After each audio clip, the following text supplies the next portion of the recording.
Buenas tardes, Bitcoin. Bienvenidos a más Bitcoin para Pobres. Nosotros hablamos como siempre de Bitcoin, criptoactivos, tecnología y el futuro. Bitcoin para Pobres también es un libro, disponible en Amazon. Si lo queréis gratis en PDF, me lo pedís aquí abajo en los comentarios. Y uno sabe consejos financieros de educación y entretenimiento. Bueno, a ver lo que está pasando. Tenemos un poquito más de codicia que ayer, a pesar de que el precio ha caído ligeramente de los 29 a los 28.500. Pero probablemente se recuperará pronto y entraremos en los 30 en esta semana que viene, yo creo. Y si no, pues bueno, otra oportunidad más para comprar un poco barato. Bueno, lo que estábamos hablando ayer del oro. Ray Dalio dijo que no entendía cómo alguien podía comprar Bitcoin en lugar de oro, ¿no? Y alguien ha tachado las palabras correctas y entonces las declaraciones de Ray Dalio se han convertido en no entiendo Bitcoin. Y efectivamente, eso es lo que pasa. Si estás intentando comparar el oro y Bitcoin y no comprendes lo que es el oro o lo que es Bitcoin, no lo puedes comparar. Entonces, pues eso está. No tiene más. Ray Dalio es un tío muy sabio, pero por lo que sea, no le apetece aprender cómo funciona Bitcoin. Y bueno, aquí está otra ley que ha sido aprobada en Estados Unidos, en el estado de Mississippi, que protege a los mineros y a los nodos y les permite seguir minando de forma legal, ¿no? Y que nadie le impida el derecho a minar Bitcoin. Ha sido aprobado por 5 contra 0. 5 votos contra 0. Y bueno, aquí hablando de nuevo de la proyección cinética de la violencia y del poder, podemos ver en un gráfico yo creo que esto lo ha diseñado o Max Kaiser o Jason Lower, uno de los dos. Y básicamente lo que viene a decir es que al final los países compiten entre ellos, los países poderosos compiten entre ellos por más poder y al final ese poder también se traduce en poder económico. Entonces, bueno, tradicionalmente pues utilizaban guerra, se empleaban la forma de mostrar tu poderío era mediante la guerra. Entonces, la eficiencia y la proyección de poder ha ido subiendo conforme la tecnología avanzaba. Al principio se utilizaban espadas, luego fuego, luego cañones, infantería, tanques, portaaviones. Luego, en la Primera Guerra Mundial comenzaron la Fuerza Aérea, los aviones, y luego ahora últimamente están los drones. Y por último, en cuanto a violencia, las armas nucleares tácticas y estratégicas. Entonces, ¿qué pasa con todo esto? Porque cada vez esto implica un mayor nivel de destrucción, de sufrimiento y de muertes, de pérdida de vidas humanas, ¿no?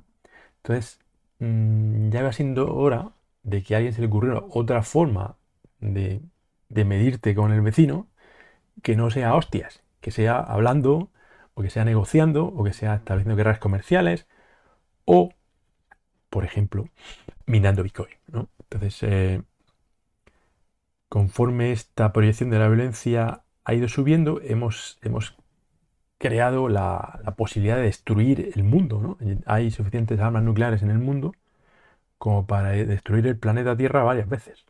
Y eso sería la mayor estupidez que ha hecho el ser humano nunca. Entonces, Jason Lowery aboga porque va a haber una transición, se va a trasladar, las guerras se van a trasladar de la proyección cinética, que es violencia y muerte, a un plano como el ciberespacio, donde las guerras se utiliza capacidad de cálculo, se utiliza hash rate, se utiliza vatios, pero nadie muere y no se destruyen ciudades ni países y no se contamina. Entonces, por ejemplo, Estados Unidos está ahora mismo minando el 38% de la minería del hash rate, lo tiene Estados Unidos. Rusia ha hecho ya declaraciones y se sabe por dónde sale eh, investigando, se sabe que Rusia ha ido creciendo su arsenal de minería de Bitcoin. China, a pesar de las prohibiciones, sigue minando entre un 20 y un 30% de Bitcoin. Entonces, ¿qué está pasando aquí? Pues que están trasladando la violencia están trasladando al ciberespacio. Y es mucho mejor tener una guerra en el ciberespacio, donde no muere nadie, que tener una guerra en Ucrania, donde están muriendo miles de personas inocentes, ¿no? Entonces, al final, recordemos que al final el dólar, siempre se ha dicho, y con razón, el dólar está respaldado por la violencia del ejército americano. O sea, Gaddafi intentó vender su petróleo por oro y también intentó crear una moneda panafricana y a los 3 meses estaba muerto.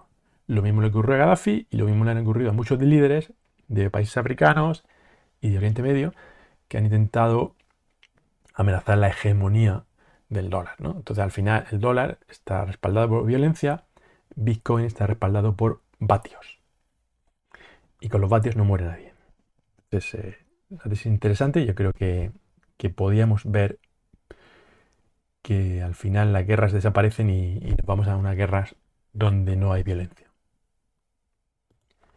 Bueno, una buena noticia es que Bután, el reino de Bután, que es un país muy exótico y muy hermético, pero que está ahí entre las montañas del Himalaya, pues resulta que ha confirmado que llevan años minando Bitcoin. ¿Y por qué no? Cualquier país, no solo ellos, seguramente hay más de un país, hay más de 10 países, hay más de... Vamos a ir viendo noticias, ya veréis, de países que secretamente han estado minando Bitcoin durante años. Porque, a ver, la cosa es bastante sencilla. Todos los países producen más energía de la que pueden consumir. Porque ya la produzcas con nuclear, con hidroeléctrica, con eólica, con solar o quemando gas, al final el sistema está diseñado para, digamos, para garantizar la ininterrumpibilidad. Me sale la palabra. Que el sistema no se interrumpa, vaya.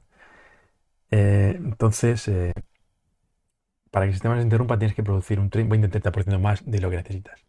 Ese 20-30% se pierde. Si tienes minería de Bitcoin, no se pierde nada y está convirtiendo ese 30% que antes lo tirabas, ahora lo está convirtiendo en un activo económico que lo puedes vender tal cual. Es súper líquido, lo puedes vender hoy. Has minado hoy 10 Bitcoin, las vendes hoy y tienes $300.000. Y con esos $300.000, pues le das a comer a la gente, haces carreteras o haces lo que sea. Entonces, Bután y otros muchos países seguro llevan tiempo ya minando, porque sería absurdo no hacerlo. ¿Y cómo minan? Pues minan, pues resulta que Bután obviamente tiene, como digo, muchas montañas y también llueve bastante, entonces tienen agua y es muy fácil construir presas.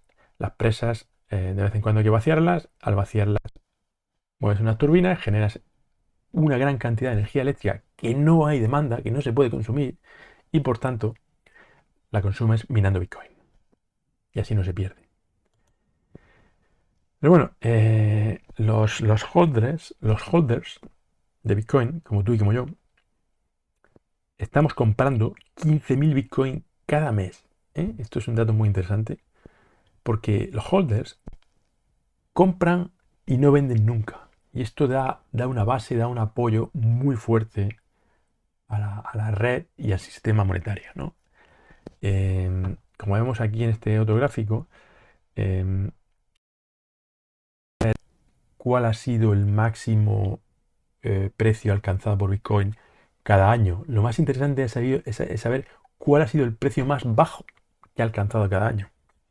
Como vemos, el precio más bajo de cada año ha ido subiendo de 200 a... Ah, no, aquí hubo una pequeña recaída, pero 365, 780, 3200, 3300, 3800. 2021 fue obviamente un año atípico porque había mucha codicia, pero en el peor año de la historia, en el año que Bitcoin ha sido más atacada, directa e indirectamente, fue el 2022. A pesar de todos los escándalos tipo FTX, Celsius, Luna, etcétera, que no tienen nada que ver con Bitcoin, que son con shitcoins, a pesar de eso y del miedo generado, el precio no bajó de 15.000, no bajó de 15.500. O sea, a 15.000 nadie absolutamente nadie, ninguno de estos holders que están comprando 15.000 Bitcoin cada mes, estaba dispuesto a vender. Por lo tanto, esto da una solidez y una base, eh, un suelo muy fuerte, ¿no? Y este suelo vemos que ya está otra vez creciendo. Y ya en el 2023 hemos creado un suelo a 16.500. Y no creo que lo repase, que bajemos por debajo, ni mucho menos. Ni siquiera creo que nos vamos a acercar ya nunca a 16.000. Pero bueno, a Michael Saylor y MicroStrategy se le critica a veces su decisión de comprar tanto Bitcoin. Recordemos que tiene 140.000 Bitcoin y empezó a comprar por debajo de 20, pero luego compró a 40 y compró a 50 y tal, ¿no? Entonces se dice, mira, has comprado a 50 y ahora vale 28, has perdido dinero. No, en realidad la media a la que ha comprado MicroStrategy está alrededor de los 25, por lo tanto ya están en beneficio. Pero es que desde que empezó a comprar Michael Saylor, Bitcoin, Bitcoin ha subido un 143%. Si hubiera elegido comprar cualquier otro activo en lugar de Bitcoin, como el S&P 500, hubiera ganado un 24%, que es mucho menos. O el Nasdaq, un 11%. Pero si hubiera comprado oro, plata o bonos, hubiera perdido dinero. Porque en estos 3 o 4 años, el oro prácticamente no ha subido, ni la plata, ni los bonos. De hecho, no es que no hayan subido, han bajado de precio. Bueno, como siempre decimos aquí, pues solo tienes que mirar un gráfico para ver que el precio de Bitcoin, el valor de Bitcoin, sube y sube y sube a largo plazo, a pesar de que haya cierta volatilidad. Sin embargo, el oro en los últimos 10 años pues estaba más bien estable, ¿no? Es una buena reserva de valor, es una buena protección contra la inflación, pero se queda un poco plano, ¿no? Mientras que el dinero fiat, por diseño, esto es así por diseño, está creado como una moneda inflacionaria y por tanto pierde valor a lo largo de los años, y el euro ya ha perdido un 40% de su valor y el dólar ha perdido un 98% de su valor desde que se creó hace 100 años. Bueno, este señor aquí con cara de friki, que si yo tuviera una empresa y tuviera que contratar un experto en informática, solo con mirar en la cara ya lo contrataba, pues que tiene pinta de ser muy inteligente y muy bueno con los ordenadores. Pues básicamente este fue el creador de Gmail, ¿no? Claro, todos utilizamos Gmail ahora, pues lo creó este, y yo creo que era muy joven cuando lo hizo, ¿no? Tiene cara de pardillo. Em, bueno, pues este señor ya dijo en 2013 que Bitcoin se podía convertir en el TCP/IP del dinero, ¿vale? Entonces, ¿qué quiere decir esto? Bueno, para los que no sepáis, el TCP/IP es el protocolo base por el cual funciona Internet. Internet tiene varios protocolos, pero el TCP/IP está a un nivel muy básico, está como los cimientos de tu casa, ¿no? Tu casa están los cimientos, luego hay muros, algunos son muros de carga, otros son muros simplemente de división, están las columnas, están las vigas, está el suelo, está el techo, está la pintura, la decoración, etc., ¿no? Tienes muchas capas, ¿no? Pero los cimientos de una casa no se pueden mover, no se pueden tocar. Si tocas los cimientos de una casa, la casa se cae. Puedes cambiar la pintura, puedes cambiar el techo, puedes quitar un muro que no sea maestro y cambiarlo de sitio, tirarlo y hacerlo de nuevo. Lo que no puedes cambiar nunca son los cimientos, ¿no? Y TCP/IP son los cimientos de Internet. Y por eso nunca nadie va a cambiar el protocolo TCP/IP a pesar de que está anticuado. Lo que hacen es construir en capas superiores, construyen aplicaciones nuevas que funcionan más rápido, mejor, más seguras, lo que sea, tipo WhatsApp, Telegram, etc. Eh, Bitcoin, a menudo con gente que está a mitad de camino en comprender lo que significa Bitcoin, me dice, bueno, vale, he estado leyendo sobre Bitcoin, he aprendido, he visto unos cuantos vídeos y he llegado a la conclusión de que Bitcoin es tecnología y que es una tecnología superior al dinero fiat. Pero ¿quién me dice a mí que no va a venir después otra tecnología mejor que Bitcoin, más moderna, más rápida, más económica, más eficiente, tipo Ethereum, Cardano? Y la respuesta es que como Bitcoin ya ha sido la primera, y solo se puede crear una red descentralizada una vez que tienes una red, un sistema monetario descentralizado con miles de nodos y miles de mineros como Bitcoin, el siguiente que llega no lo puede imitar, porque ya no va a atraer ese número de nodos y el número de mineros y el hash rate y la potencia de cálculo. Es imposible. O sea, ¿para qué? Si yo empiezo ahora un nuevo Bitcoin, ¿vosotros creéis que miles de nodos se van a venir a mí cuando ya existe una red que funciona? ¿Qué sentido tendría eso, no? Entonces, de hecho, Ethereum no intenta competir con Bitcoin. Solana no intenta competir con Bitcoin. Han dicho, la red monetaria descentralizada ya existe, por lo tanto, ahí no podemos competir. Vamos a competir en una red centralizada que nosotros podemos manipular y toquetear y cambiar cosas y pasar de proof of work, proof of stake, etcétera, ¿no? Están en otra liga, están en otro juego y no pueden competir con Bitcoin. Igual que el WhatsApp no pueden competir nunca con el TCP/IP. Entonces, TCP/IP es la base de Internet. De vez en cuando surge algún experto iluminado que dice, no, hay que cambiar el TCP/IP. TCP/IP está anticuado porque se lleva utilizando desde los años 70 y ahora, hoy en día, hay mejores tecnologías. Nunca se va a cambiar el TCP/IP porque si cambias el TCP/IP nos quedamos sin Internet durante años. Tu ordenador, tu móvil, tu frigorífico, tu coche, todos los servidores, todos los routers, todo dejaría de funcionar y habría que sustituirlo y habría que crear redes nuevas. TCP/IP son los cimientos de la casa de Internet.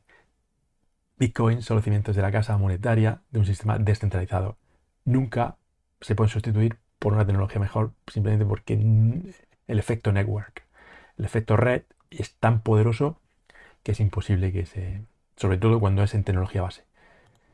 Y aquí hay un claro ejemplo de cómo funciona el efecto network, ¿no?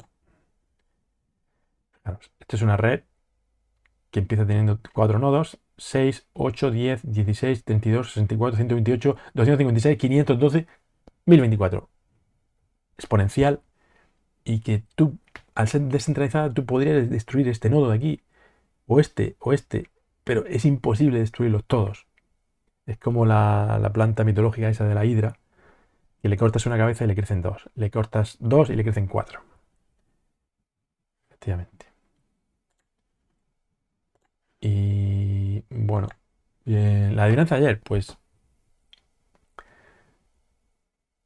Bitcoin, alguien había dicho que Bitcoin, al ser infinitamente divisible, por lo tanto no es escasa. Efectivamente, esto es una falacia, esto es que se podría comparar con la paradoja de Zenon, que ahora hablaremos. Bitcoin se puede dividir de forma infinita.